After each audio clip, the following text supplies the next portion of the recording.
Como ele mencionou, sou professor de EBD aqui na igreja. Para quem não me conhece, eu já aviso que eu não sou pastor, então me perdoem se não for exatamente uma pregação e tiver mais cara de palestra, tá? Porque eu sou professor, em primeiro lugar.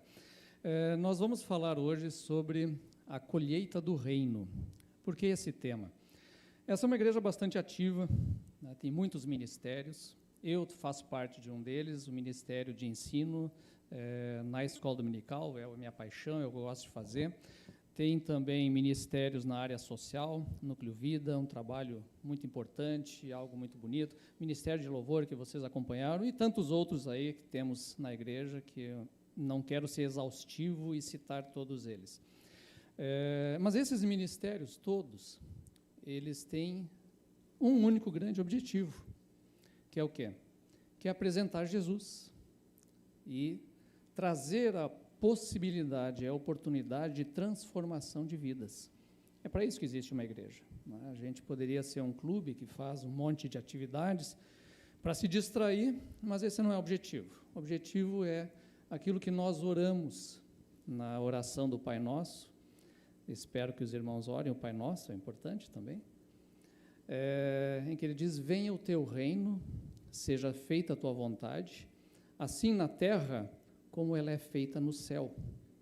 Ou seja, como o N.T. Wright diz, a proposta do reino é que o céu venha à terra, não somos nós que somos levados ao céu, é o céu que vem à terra. E a igreja é a grande ponte onde isso é para acontecer. Então, nós vamos hoje refletir um pouco sobre a colheita do reino, em que a gente vai entender, por meio de uma própria experiência de Jesus apresentada nos evangelhos, como funciona a dinâmica desse reino de Deus. Como, afinal de contas, isso acontece lá na ponta final. Quem é que coordena isso? Quem é que comanda esse reino? E aí a pergunta que eu trago para cada um de nós é: em que medida eu faço parte desse reino de Deus? Como é que eu vou trabalhar no reino? Qual é a minha parte? Qual é a minha responsabilidade? E qual não é a minha responsabilidade? Qual é o limite do que eu posso agir e trabalhar neste reino de Deus? E no sentido maior, global da igreja, a pergunta que a gente faz é se a igreja pode controlar o reino de Deus. De alguma maneira a igreja diz onde o reino está ou não está. De alguma maneira a igreja pode dizer que não, nós vamos promover o reino de Deus no Brasil, nós vamos de alguma maneira controlar isso tudo, isso é possível? Como isso acontece?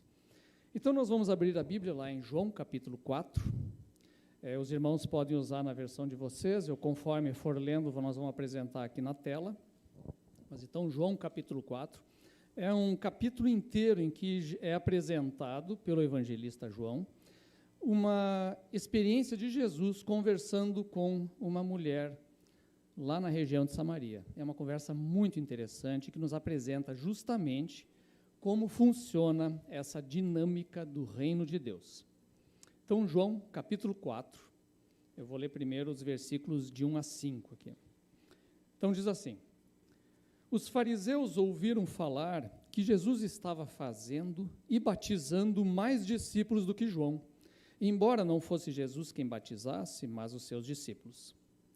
Quando o Senhor ficou sabendo disso, ou seja, a coisa ia complicar para o lado de Jesus, ele resolve ir embora da Judéia e voltar para Galileia, que é onde ele morava. Saiu da Judéia e voltou uma vez mais a Galileia. Era-lhe necessário passar por Samaria. Assim chegou a uma cidade de Samaria chamada Sicar, perto das terras que Jacó dera a seu filho José. Então, quando a gente lê os evangelhos, vocês têm que prestar muita atenção nesses deslocamentos narrativos, nisso que ele vai demonstrando do cenário, onde Jesus está, para onde está passando. Isso tudo são informações importantes. Tá? Por isso que eu coloquei aqui um mapa, para vocês visualizarem como é a geografia da coisa. Ele estava em Jerusalém, ele vai voltar para Galileia, nessa época provavelmente já em Cafarnaum, que fica lá no norte do Mar da Galileia, às margens do mar, e ele vai passar por Sicar. Interessante que o texto diz, era-lhe necessário passar por Sicar. Obrigatoriamente, é uma rota, de fato, em que passa por Sicar, vai chegar lá em cima, em Tiberíades. O detalhe é que os judeus, na época de Jesus, eles evitavam passar por essa região. Por quê? Porque lá viviam os samaritanos. Então, era muito comum eles descerem porque Jerusalém fica a 800 acima do nível do mar, e descerem até o Mar Morto, que é a 400 abaixo do nível do mar. E aí, costear até chegar na Galileia, entrar para a Galileia. Ou então descer até a costa do mar Mediterrâneo e subir para entrar, para evitar este caminho. Mas é interessante que o texto diz que Jesus diz, olha, é necessário passar por lá. E a pergunta é necessário por uma questão geográfica ou é necessário porque ele queria encontrar alguém lá? Então, o que é essa Sicar? Esse é outro ponto importante. Por isso que eu recomendo, façam EBD. Estudem geografia bíblica. Essas menções não são por acaso. Sicar é a Siquém do Antigo Testamento. É o mesmo lugar, que é uma cidade que fica entre dois montes, Gerizim e o Monte Ebal. Esta cidade, Sicar, foi exatamente o lugar, ou Siquém, foi exatamente o lugar em que Abraão chegou em Canaã. Quando Abraão veio das migrações dele, em que Deus ordenou, vai a uma terra que eu vou te mostrar, ele chega em Siquém. E em Siquém, Deus dá uma visão para Abraão, diz, olha, vê essa terra toda, para norte e para o sul. Esta terra vai ser da tua descendência. A promessa de que aquela terra seria dos descendentes de Abraão foi dado neste lugar. Olha a importância do lugar. E ali Abraão construiu um altar. O primeiro altar dele, em Canaã, foi em Siquém. Mais tarde, vocês conhecem a história de Jacó, porque vocês frequentam a EBD e leem a Bíblia. Mais tarde, Jacó, quando ele volta de Padã Arã, quando ele tinha fugido de casa, e lá ele casou, teve 12 filhos, formou, né, aqueles que seriam depois as tribos de Israel e tal, ele volta para Canaã, e no retorno dele, ele se estabelece onde para morar? Siquém, o mesmo lugar onde Abraão já havia vivido, Isaac tinha vivido um tempo lá também, porque eles peregrinavam, e agora Jacó também se estabeleceu um tempo em Siquém. Por quê? Porque é um lugar que tem significado. Qual é o significado? Aqui é o lugar em que Deus prometeu que a terra seria nossa.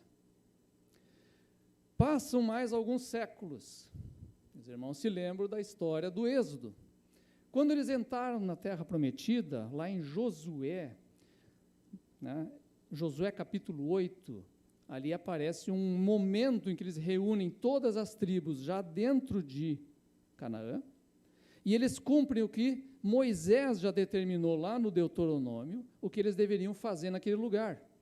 Então, Josué estabeleceu ali uma cerimônia de reafirmação da aliança com Deus, da parte do povo. Então, ele colocou metade do povo em cima do Monte Ebal, a outra metade em cima do Monte Gerizim, e eles leram o que está lá em Deuteronômio 30, claro que não uma leitura do jeito que a gente imagina, em que eles fizeram uma espécie de leitura responsiva, um lendo as bênçãos, em caso de obediência à lei, e o outro grupo lendo as maldições, em caso de desobediência à lei. Isso aconteceu onde? Em Siquém. A reafirmação da aliança que eles fizeram no Sinai aconteceu naqueles dois montes, com Siquém situada no meio. Então, olhem a importância desse lugar. É o lugar da fundação de Israel, como um povo em cima da terra que Deus prometeu para eles. É um lugar cheio de significado, apesar de ser uma vila, e uma vila até hoje, não é uma cidade grande. Entende? Então, esse é um lugar recheado de significados. Passam-se os séculos, vocês conhecem a história, o povo de Israel se dividiu em dois reinos, Israel no norte, Judá no sul, Israel foi destruído, e do povo que sobrou nessa região toda, inclusive Siquém, que depois vai se tornar Sicar, vai acontecer a formação ao longo de 4 séculos do povo que a gente conhece no Novo Testamento por samaritano. Quem é o samaritano? Samaritano é justamente os que sobraram do antigo Israel, das tribos do norte, que acabaram se misturando com outros povos que foram trazidos pelo Império Assírio, e formou então essa etnia mista, que é meio povo de Deus, meio misturado com outra coisa. Ao longo dessa história toda que acontece entre o Antigo e o Novo Testamento, acabou se produzindo uma grande inimizade entre estes samaritanos e o povo de Judá, que voltou para a terra de Jerusalém e recolonizou aquela área e acabou formando então aqueles judeus que conhecemos no Novo Testamento. Então a gente tem uma situação aqui de inimizade intensa entre esses samaritanos e os judeus, promovida por esses séculos de história, e os samaritanos justamente discutindo com a turma de Jerusalém sobre o quê? Sobre qual é o lugar certo de adorar a Deus. Isso é muito interessante. Por quê? Porque os judeus adoravam a Deus em Jerusalém, no templo de Jerusalém.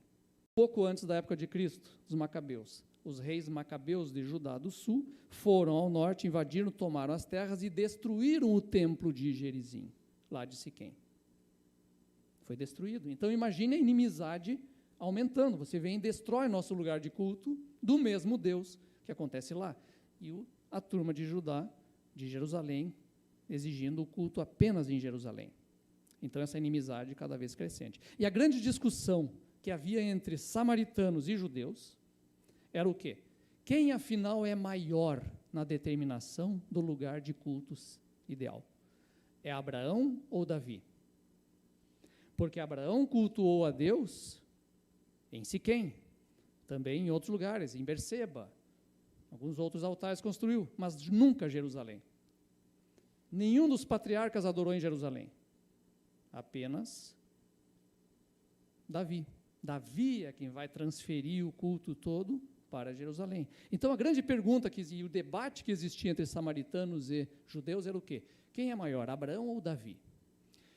Qual é o lugar de culto correto? É Siquém, lá no Gerizim, ou é Jerusalém? É uma boa pergunta. É um belo debate. Historicamente falando e olhando a composição de cada um, é um grande debate. A gente conhece, pela revelação bíblica, pela história bíblica, que Deus escolhe Jerusalém e decide por Jerusalém. Mas isso tudo sabemos também pela revelação bíblica, que é temporário. Essas determinações lá, elas nascem para acabar um dia. E isso nós vamos entender aqui. Então entra agora em ação a história da samaritana. O que ela tem a ver com essa história toda que eu precisei introduzir aqui? Na verdade, eu resumi para vocês agora o que eu escrevi em 500 páginas de um livro. Então, eu recomendo a leitura para vocês entenderem melhor. Então, a samaritana aparece nessa história, e vamos voltar então para o texto de João, o que acontece a partir dali, certo? Jesus está passando por esse lugar, Siquém, com essa carga que vocês acabaram de entender. Então, havia ali o poço de Jacó, né? Então, o Antigo Testamento não fala da construção desse poço, mas nós temos lá essa tradição de que, olha, ele também construiu um poço lá. Que tipo de poço é isso? É um poço, uma cisterna, é um buraco cavado no chão para coletar a água da chuva, na época da chuva, e aí abastece dessa água coletada durante toda a época da seca. Né? Não é como aqui, você cava um buraco, verte água, né? Nós temos água vertendo das montanhas em Florianópolis, né? Ou eu sou do Rio Grande do Sul, você cava um buraco, você cai no aquífero Guarani, você tem água brotando. Né? Não existe isso lá. A Palestina é um dos lugares de recursos hidrográficos mais pobres do mundo.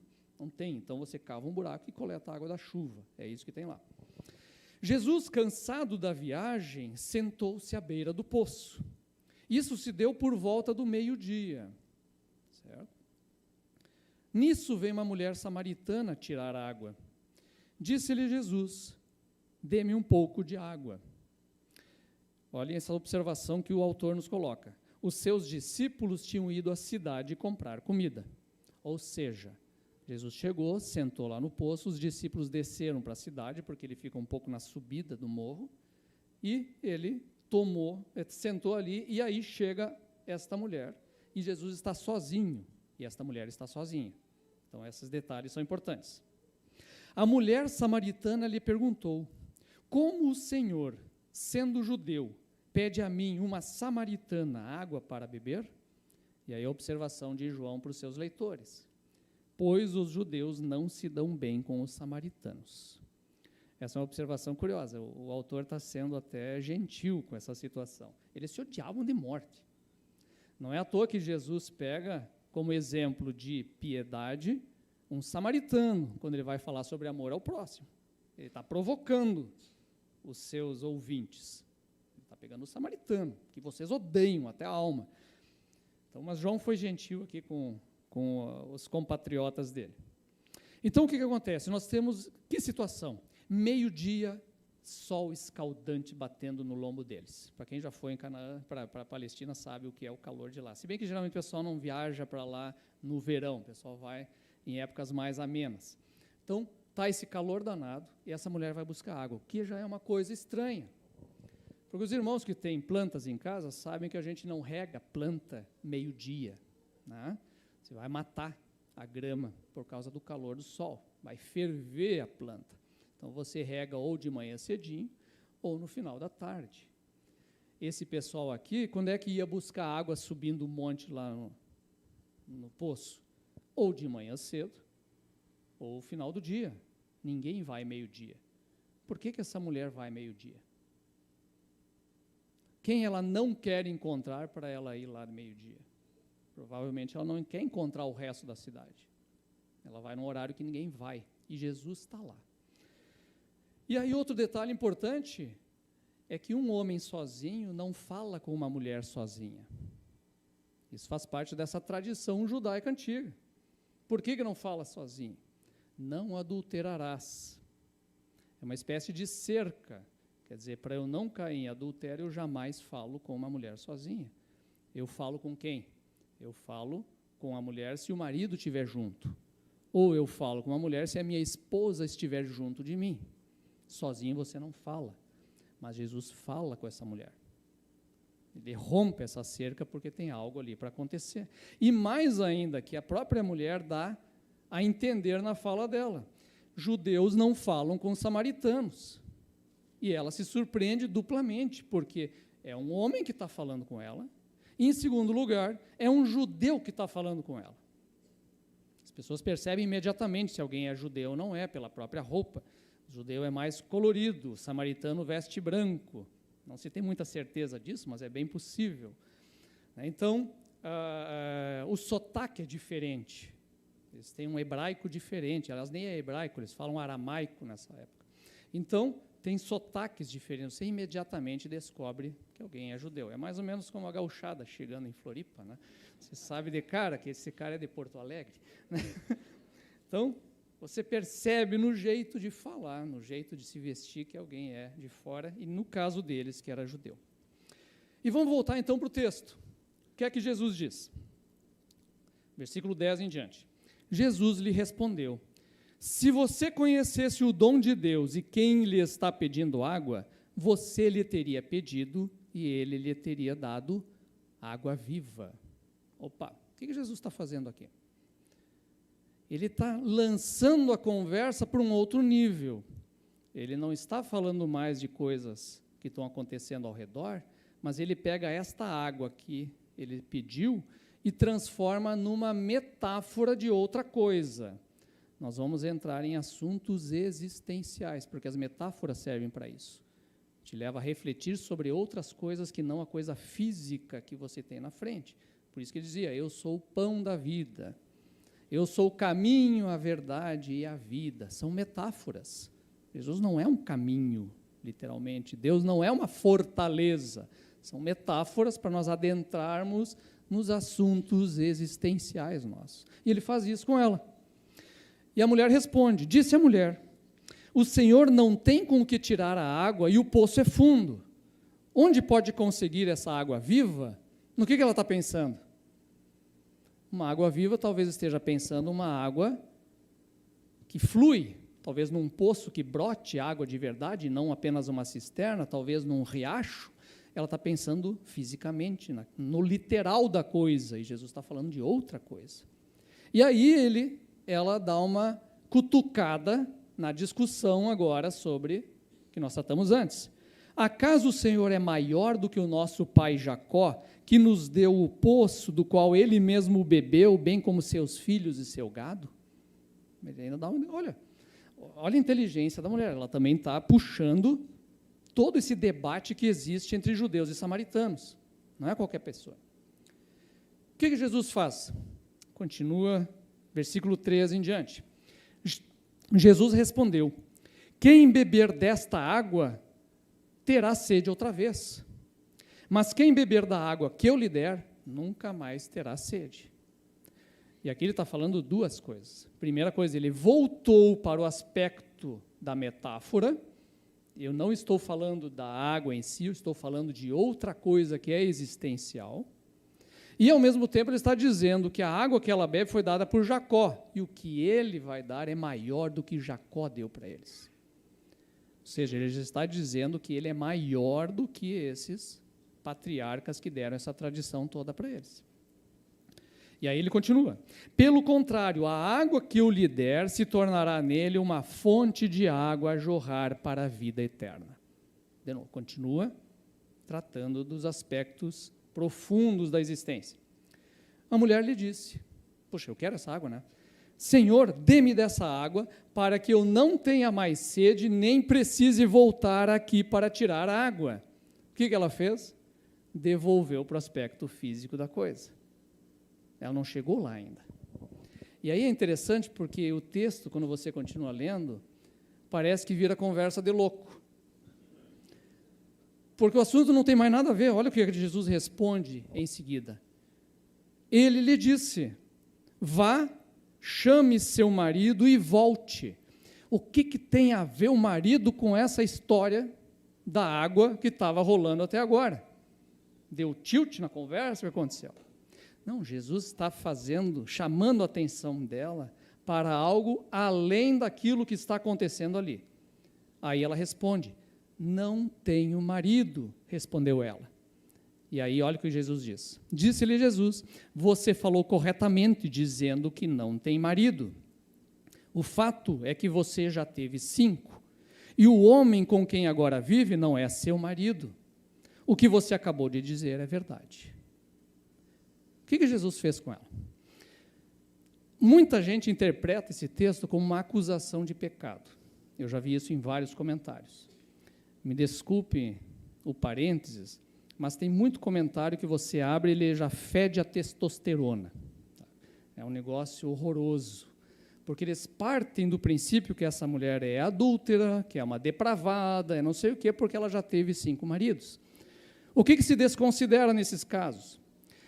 Que, embora no Império Romano se pudesse dar divórcio a uma mulher que solicita o divórcio, na tradição judaica da Palestina, no 1º século, uma mulher não pede divórcio. Ela não pode, tradicionalmente, pedir. Apenas o homem pede divórcio. Porque a mulher é devolvida para o pai ou o irmão. Elas não têm autonomia legal. É um horror, eu sei que os irmãos vão ficar pasmos com isso, mas é isso, essa é a realidade. Então, esta mulher, ela foi mandada embora 5 vezes. E o camarada que estava com ela naquele momento não teve a hombridade de reconhecer ela como esposa, manteve ela como concubina, que é, né, um caso à parte. Assim. Então, esta é uma mulher que foi rejeitada continuamente, o que nos começa a ajudar a entender por que ela não queria encontrar ninguém ao meio-dia. Porque ela é uma rejeitada dessa comunidade. E em nenhum momento nesse texto você vê Jesus acusando ela de nada. Ele apenas usou isso aqui para quê? Para mostrar para ela que ele conhecia a situação dela. Talvez ela tenha sido mandada embora por, sei lá, ela é uma chata, ela cozinha mal, ela não tem filhos, pode ser qualquer coisa. E provavelmente envolve pecados dela, com certeza, mas ela não é nem sequer uma adúltera, porque o que fazem com uma mulher adúltera, que vocês já leram em outros textos do Novo Testamento? São apedrejadas. Não é o caso. Não é o caso. Então, talvez ela fosse uma chata, mas uma chata que pagou caro demais por isso tudo. Então, Jesus chama a atenção dela o seguinte: eu conheço a tua vida, eu conheço a tua miséria, eu sei o que tu está passando. E aí a mulher diz, olha o que ela diz, continua. Disse a mulher: Senhor, vejo que és profeta. Por quê? Lembrando do Thundercats, que a galera assistia antigamente, ela tinha a visão além do alcance. Vocês lembram da espada? O Will lembra. Então, ele tem uma visão das coisas que não são imediatamente perceptíveis. Jesus conhece a realidade das pessoas. Então, ele olha para ela e sabe a realidade dela. E ele diz, olha, vejo que és profeta. O que ela faz? Essa conversa é meio desagradável para mim. E aí ela muda de assunto de novo. Mas ela retoma para onde? Para o lugar que ela estava antes, a discussão entre judeus e samaritanos. Nossos antepassados adoraram neste monte. Quer dizer, os patriarcas, Abraão, Jacó, Josué. Mas vocês, judeus, dizem que Jerusalém é o lugar onde se deve adorar. Essa é a questão que ela coloca. Puxou aquilo que nós conversamos lá no início. Continua o texto, versículo 21 em diante. Jesus declarou: creia em mim, mulher, está próxima a hora em que vocês não adorarão o Pai nem neste monte, nem em Jerusalém. Vocês, samaritanos, adoram o que não conhecem. Nós adoramos o que conhecemos, pois a salvação vem dos judeus. No entanto, está chegando a hora, e de fato já chegou. Jesus estava lá, em que os verdadeiros adoradores adorarão o Pai em espírito e em verdade. São estes os adoradores que o Pai procura. Deus é espírito e é necessário que os seus adoradores o adorem em espírito e em verdade. Ou seja, a discussão que rolava entre samaritanos e judeus durante 6 séculos prescreveu. Ela não faz mais sentido. Olha, até antes fazia sentido, Jerusalém era o lugar certo, mas não interessa mais, porque agora não tem mais lugar de culto, não há lugar certo para adorar. Por quê? Porque não é mais Jerusalém que importa, não é mais Siquém que importa, mas o que importa de fato é o adorador em si, e é onde ele está. É por isso também, vocês podem passar 2 lâminas lá, por favor, que já está bem atrasado. Isto. E é por isso, então, que você vai encontrar no Novo Testamento, a partir de Jesus, uma situação completamente diferente. Deus não habita mais um prédio como esse aqui. Os irmãos não vão vir nessa igreja e encontrar Deus nesse prédio. Os irmãos vão encontrar Deus na reunião dos santos aqui. É ali que vocês vão encontrar Deus. Porque Deus agora, ele habita templos de carne. Essa é a grande inovação que vem lá no Novo Testamento. Não é mais templo de pedra, agora é templo de carne. Essa é a grande metáfora que é apresentada no Novo Testamento, porque o que era um templo fundamentalmente na antiguidade? Ele era o lugar em que a divindade descia do céu e os humanos entravam nesse lugar, num lugar sagrado, consagrado, para encontrar a divindade. E o templo era o lugar em que o divino e o humano se juntavam, por isso que ele era sagrado. Ele tinha esse aspecto especial que outros lugares não tinham. Então, esse lugar em que o céu e a terra se encontram, isso é o templo. Só que o que é o templo no Novo Testamento? O lugar em que o céu e a terra se encontram, o lugar em que o humano e o divino se juntam. O que é? É o próprio Jesus.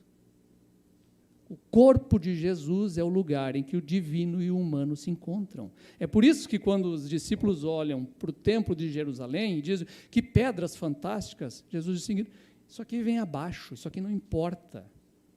E quando perguntam para Jesus sobre o que ele falou que isso ia ser destruído, ele diz: eu vou destruir e reconstruir esse templo em 3 dias. E aí os discípulos entendem que Jesus estava falando do próprio corpo. Por quê? Porque o corpo de Jesus é o templo de Deus, é o lugar em que Deus e o humano se juntam. Por isso é tão importante a nossa doutrina, que diz que Jesus é Deus e homem ao mesmo tempo. E mais, ele vai dizer no Novo Testamento que nós temos, né, por meio de Paulo e outros, cada crente é um templo do Espírito Santo. É por isso que Paulo diz isso. Vocês são templo do Espírito Santo. Quer dizer, não há mais um lugar. Agora cada pessoa já é um templo. O prédio é o lugar que a gente se reúne. Mas se estiverem 2 ou 3 reunidos, eu estou no meio de vocês. Já são templo, já são lugar de habitação do divino. Vamos voltar para o texto, capítulo 4. Disse a mulher: eu sei que o Messias, chamado Cristo, está para vir. Quando ele vier, explicará tudo para nós. Como que ela sabe disso? Os samaritanos rejeitam todo o resto do Antigo Testamento, eles aceitam só a Torá, os 5 primeiros livros da Bíblia. Eles não aceitam o resto. E é no resto que fala do Messias. Como que ela espera um Messias? E que tipo de Messias ela espera? Ela espera um Messias que vai o quê? Ensinar todas as coisas. Isso tem na Torá. É quando se diz a Deus que Deus diz que um dia levantaria um profeta como Moisés e ele ensinaria todas as coisas. Ela vincula a ideia de Messias a alguém que vai ensinar a conhecer a Deus. E olha o que Jesus declarou: eu sou o Messias, eu que estou falando com você. É a única vez que Jesus reconhece isso para alguém. Pilatos diz: tu és o Messias? Eu não sei, tu que está dizendo. Quando as pessoas querem transformar ele em rei lá, ele recusa. Eu não sou esse Messias que vocês estão pensando, mas para essa mulher ele diz: eu sou o Messias.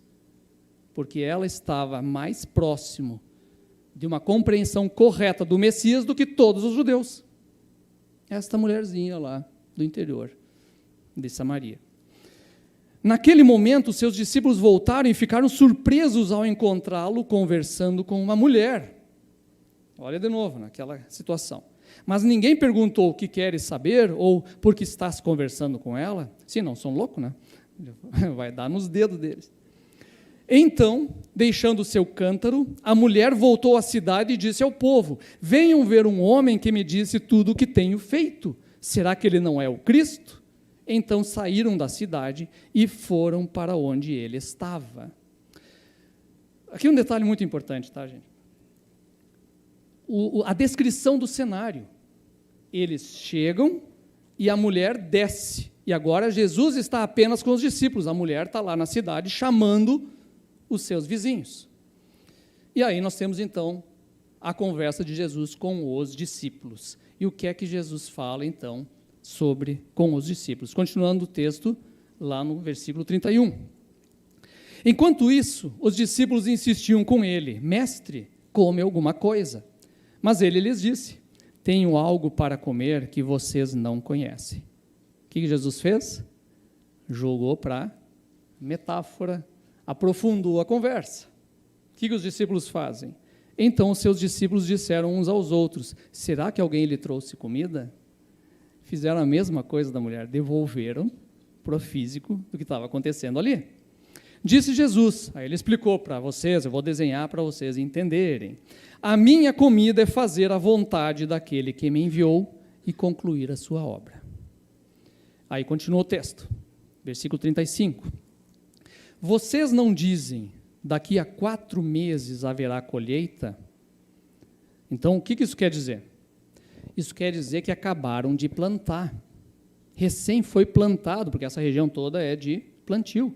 Então, não sei o que plantaram nessa época, se foi a cevada ou o trigo, provavelmente a cevada. Então, recém-plantado e estava as mudinhas bem pequenininhas. É isso que ele está dizendo. Ainda falta 4 meses de crescimento. Recém está plantado. E aí ele disse: eu lhes digo, abram os olhos e vejam os campos. Eles estão maduros para a colheita. O que ele está dizendo? Lembra do cenário? A mulher desceu na vila, chamou os seus vizinhos e eles vieram ver Jesus. Eles olham para baixo e eles veem a mulher vindo com várias pessoas andando, subindo aquele monte. Talvez, inclusive, vestindo branco, que seria um trocadilho maravilhoso. Porque Jesus diz, olha, os campos estão brancos para a colheita. Os campos estão maduros para a colheita. Eu estou falando de gente aqui. São as pessoas que vão ser colhidas agora. E aí ele diz uma coisa que é muito interessante, parece conversa de louco de novo, né?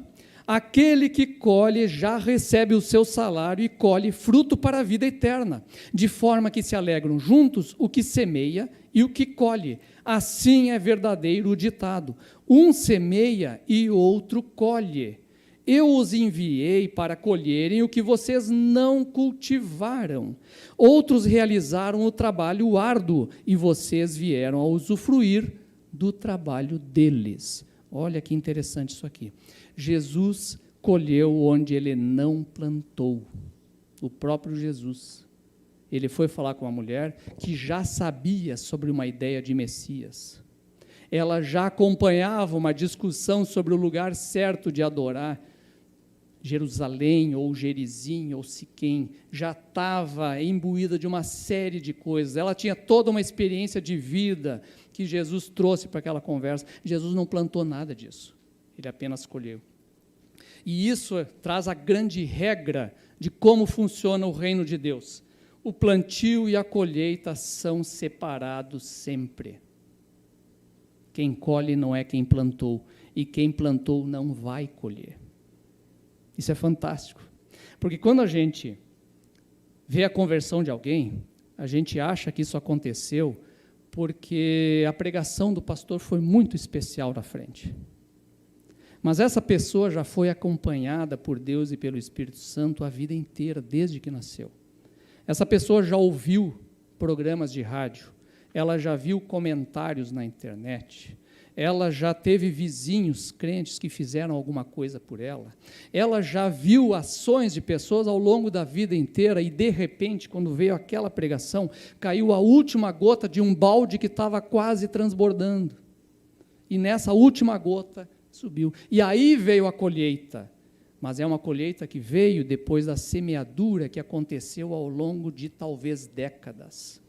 Então, plantio e a colheita são separados. Mas por que eles são separados? Para ninguém se orgulhar.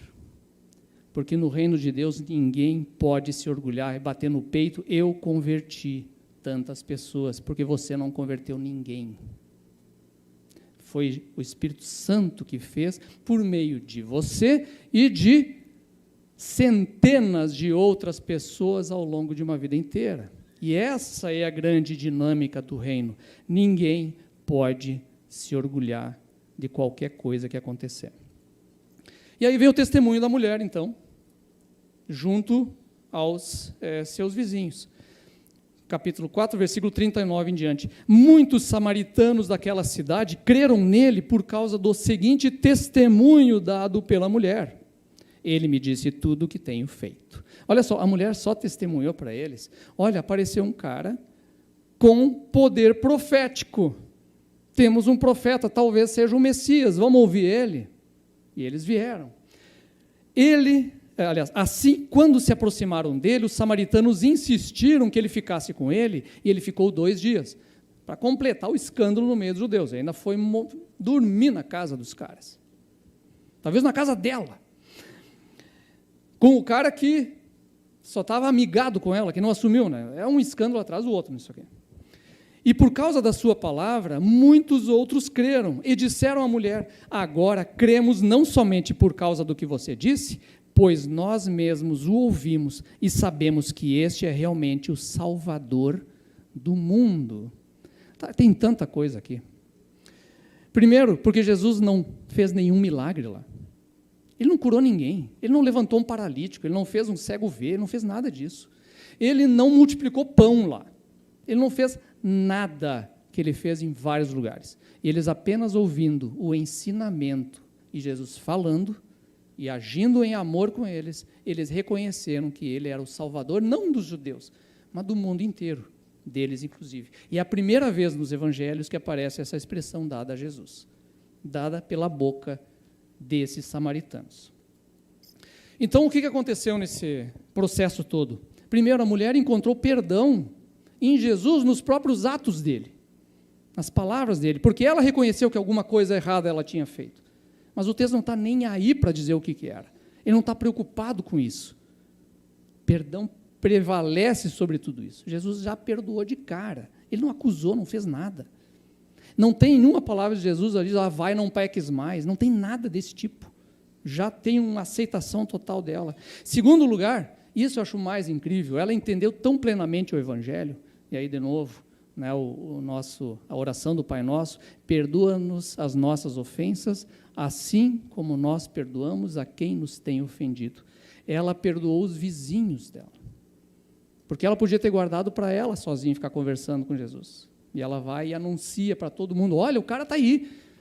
Todo aquele pessoal que ela não queria encontrar ao meio-dia, agora ela vai e chama para encontrar Jesus lá em cima. Há um perdão dela aqui aos vizinhos. E, finalmente, os samaritanos viram a salvação por causa desse encontro de Jesus com essa mulher lá no poço de Jacó. Então, para concluir, como eu me porto em relação ao reino? Essa é a pergunta final. Como é que eu entendo essa história para a minha vida e para a minha percepção? Em primeiro lugar, eu tenho que olhar o reino de Deus com muita humildade. Eu tenho que entender que eu não sou o responsável pelo reino de Deus. Não sou eu que vou fazer acontecer. Como é que eu controlo isso? Como é que eu controlo uma coisa desse tipo? Eu não tenho como controlar. Eu tenho que entender que qualquer benefício que qualquer pessoa teve comigo aconteceu como uma gota junto com outras várias. Eu não sou o responsável por isso. Eu não sou o cara que vai controlar isso. Eu não sou a última esperança das pessoas à salvação. Tem muito mais gente, porque é Deus quem está controlando. Em segundo lugar, eu tenho que ter responsabilidade, porque por mais que eu não seja o causador do reino de Deus, a minha gota é uma das gotas daquele balde. Eu sou uma dessas gotas. O abraço que eu dei numa pessoa está contando. Um folheto que eu dei para uma pessoa está contando. Um comentário decente nas mídias sociais está contando. Assim como esses comentários horrorosos que crentes postam nas mídias, também está contando para tirar a gota lá de dentro. Porque você é responsável pelo reino de Deus na tua gota e na tua medida. Então nós precisamos entender isso. Eu tenho que ter a humildade de que não sou o causador, mas a responsabilidade que a minha parte faz parte. Está junto. E isso tudo me dá o quê? Um grande consolo. Porque eu sei que o reino de Deus vai acontecer apesar de mim. Apesar das minhas falhas. Deus está no controle. Então eu não preciso estar preocupado que cada ação minha seja absolutamente perfeita, ideal, porque eu não tenho como fazer isso. Eu não tenho como. Eu tenho que deixar nas mãos de Deus, porque Ele vai guiar. Então é como diz aquele cancioneiro, segura na mão de Deus e vai. Então, nós caminhamos com consolo, sabendo que Deus está no controle de tudo. Com humildade, com responsabilidade, e sabendo que Deus vai trazer o seu reino e a colheita vai acontecer independente de nós, mas vai ter. Mas nós queremos fazer parte disso, certo? Amém? Que Deus nos abençoe. Vamos orar para encerrar? Pai querido, te agradecemos por esse dia, te agradecemos pela ceia que vamos celebrar agora, Pai, que representa a Tua presença entre nós, Pai, que nós entendamos a dimensão do Teu reino, com tudo aquilo que é necessário para fazer parte dele, Senhor, entendendo que somos parte dessa coisa linda que o Senhor está construindo e queremos fazer parte. Esteja nos abençoando também no restante desse dia, nas nossas famílias, em tudo que fizermos, em nome de Jesus. Amém, Pai.